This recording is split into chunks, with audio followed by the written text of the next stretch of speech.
What is up, XRP community? Welcome back to another video. Thank you for joining me. If you guys do use me, follow me on Twitter, there's an imposter. It's my Twitter tag with an S on it. You know I'm the real Twitter user because I have a blue check mark. So if you guys do use Twitter, go over to my tweet I just put out and report this guy. I don't want anyone to get scammed, okay? Guys, I talked about this token 3 or 4 days ago. All right, it was up about 500% in the new year so far. I recommended no one buy it, okay? I'm not promoted to shill this. Just a token that's been doing crazy gains, and I'm mining it. A lot of people have been asking me, how do I buy this? How do I mine it? It's called Radiant, and it's actually doubled. There's a little pullback so far. It's doubled since buying it, and it's kind of hard to get this token. You see, the only exchange you can buy it on really is TXBit. I've never even heard of TXBit, but if you have an extra computer, guys, just look at the price chart. This token came out in December of this past year. It's 4 months old. And the reason that I think it's pumping so hard is, you know, Ethereum used to be a big token you could mine. It's really hard to buy Bitcoin miners. Really difficult to buy, to mine Bitcoin. There's tons of barriers to entry. But when Ethereum switched to proof of stake and people can no longer mine Ethereum, there's all these GPUs that people bought. The reason GPUs, graphics cards, went through the roof in the past year or two is because of crypto mining. And so a lot of these tokens that you can mine, people are flocking to, and that's my opinion on why Radiant is going crazy. Yes, it's up a ton right now. You don't want to buy tokens when they're up a ton. But if you have an extra computer, guys, I'm just printing free money with this Radiant token. Yeah. And if you guys have TikTok, I really hate the app as well, but I do have a TikTok now. Links in the video description below. Take a listen to my recent upload. The William Hinman deposition seems to indicate that the SEC tried to delete subtopics relevant to the Ripple lawsuit. On page 254, Ripple counsel Reed Fiegel claimed it was deleted and pointed the finger at the SEC special counsel. They're pulling a Hillary Clinton. What's the basis of that understanding, Reed? SEC lead counsel asked. He says, our review of the metadata, if you look to, depends on how you present it, but if you go to the second document, it says on some version of it, deleted I talked about by this Michael recently, but I wanted to hit this again because the SEC basically deleted the response. The deleted portion of the SEC document on page 96 was William Hinman's answer to the question, other than the issues with respect to Ripple, can you identify any lawyers that came to you not seeking a no action, but seeking guidance with respect to transactions in digital assets? What a very pivotal question that just randomly got deleted. Do you think this is coincidence? I don't think so. Speaking of XRP, if you need a spot to get XRP or Flare, I recommend Uphold. It's sleek, it's simple, it's secure, and it's where I buy my XRP and Flare every single day. I'll link to Uphold in the video description below. And as always, guys, I give away $10 in XRP on the channel every day. To enter the giveaway, like the video, subscribe with the notifications on, and comment anything in the YouTube comments below. The winner is in the video description below. And this guy, Kevin O'Leary, he's wrong a lot of the time.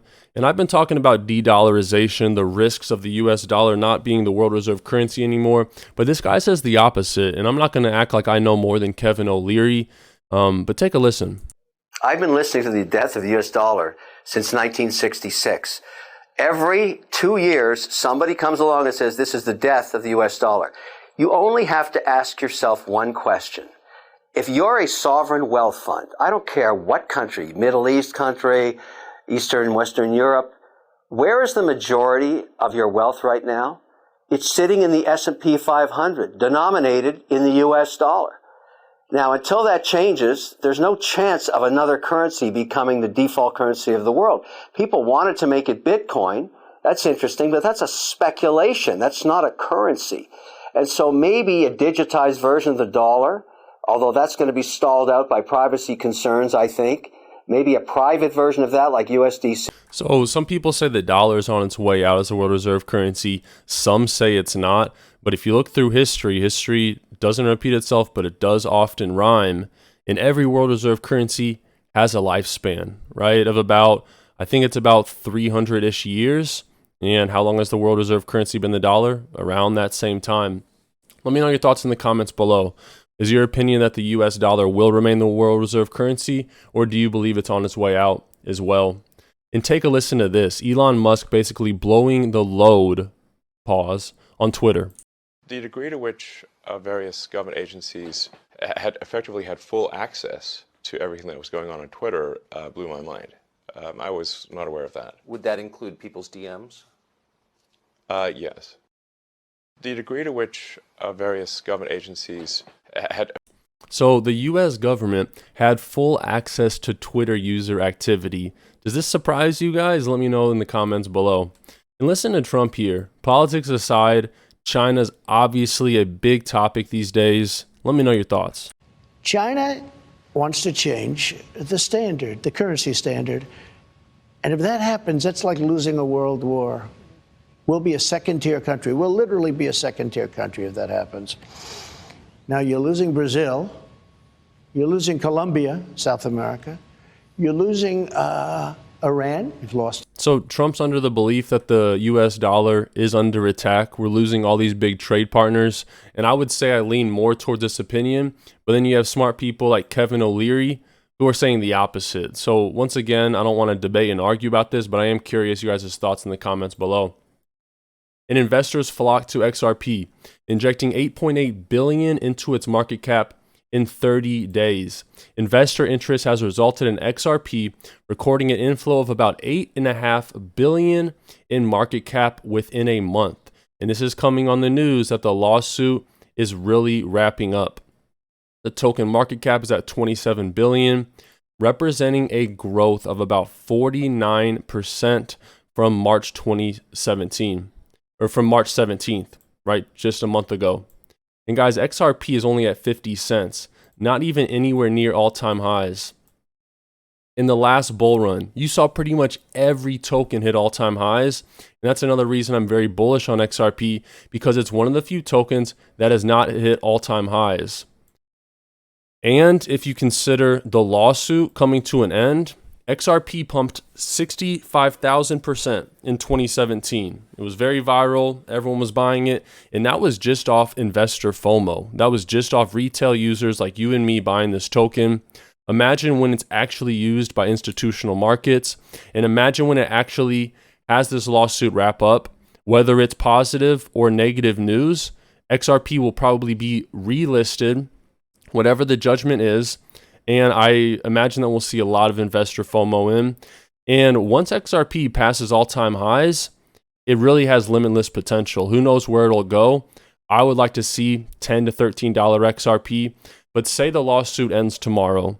XRP has regulatory clarity. It's a very favorable outcome. I'm speculating here, of course. What price do you think XRP goes to within 1 week? Or shorter, within 24 hours. Do you think it eclipses all-time highs?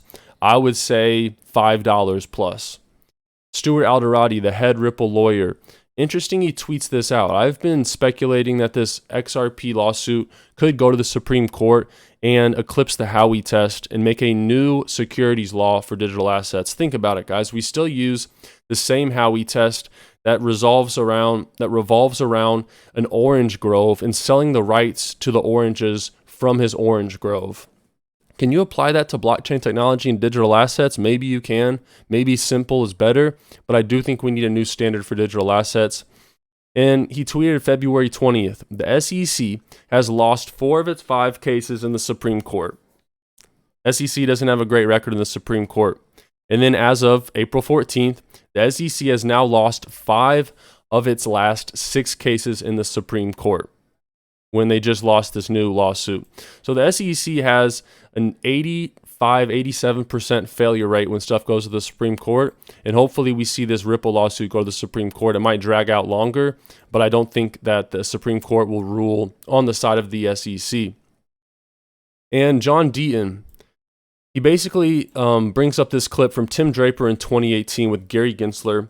He says, "Now I think protecting incumbents." 2018, Tim Draper tells Gary Gensler, bankers are panicking right now about crypto's disruptive potential and predicts that incumbents will sue, exert media pressure, and leverage government regulators to slow its progress. This is what I've been saying. These big banks, these regulators are going to do everything to hold back cryptocurrency until they feel like they can harness the power that it provides. Take a listen.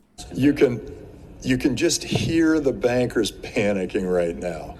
And then they all line up and they wrap their arms together and they say, we're not letting this happen. And then it keeps going. And then they say, okay, well, let's sue them.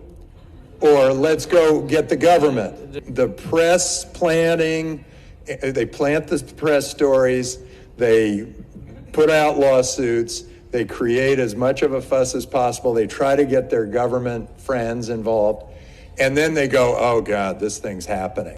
You can just hear the bankers. You can just hear the bankers panicking. As always, guys, when you watch the full video, it really supports the channel. Comment Hinman's speech in the comment section below so I know all the loyal viewers. And thank you guys for watching and supporting the content. This channel is nothing without you, and I love you guys for supporting the content. It just makes me motivated to make better content.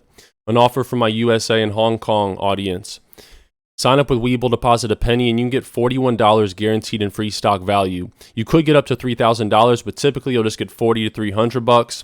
Sell your stocks, close your account, buy some XRP, do whatever you want, but don't miss out on this free $41. All you have to do is sign up with Webull, deposit 1 penny. You're guaranteed $41 in minimum value. A link to Webull in the video description below. As always, guys, thank you for watching the video. God bless you all. Follow me on Twitter if you guys are a Twitter user, and until next time, my friends.